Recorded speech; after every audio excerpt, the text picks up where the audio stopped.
Master the future, using who in future simple tense. Hello, learners. Welcome to another exciting video in our series on asking and answering questions in English. Today, we'll be focusing on how to use the question word, who, in the future simple tense. We will be covering the basics, exploring examples, and helping you build your conversational skills. Let's dive right in. Before we begin, let's quickly revisit what we mean by who and the future simple tense. Who is a question word that we use to ask about people. The future simple tense, often formed with will or going to, is used to talk about actions or situations that will happen in the future. In our case, we're focusing on who questions in the future simple tense. These are questions like, who will come to the party? Or, who is going to win the match?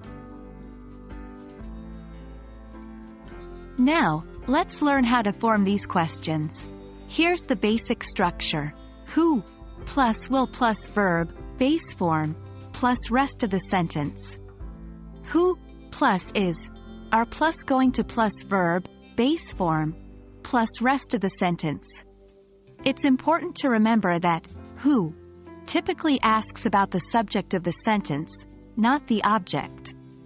That's why the verb directly follows who. Here's an example. Who will make the cake? In this sentence, we're asking about the person who will perform the action, making the cake.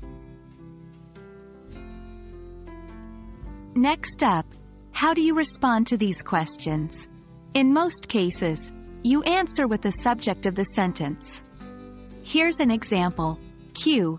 Who will make the cake? A. Sarah will make the cake. The response is simple and straightforward, giving the name of the person who will carry out the action.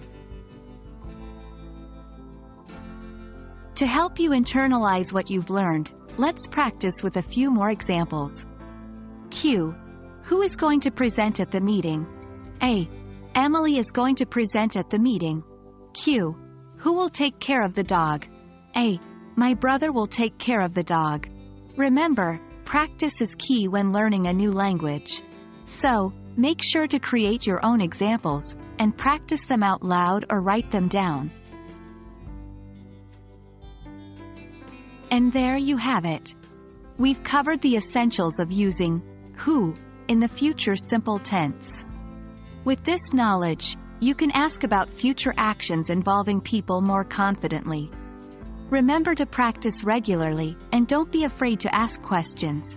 That's what language learning is all about. Until our next lesson, happy learning!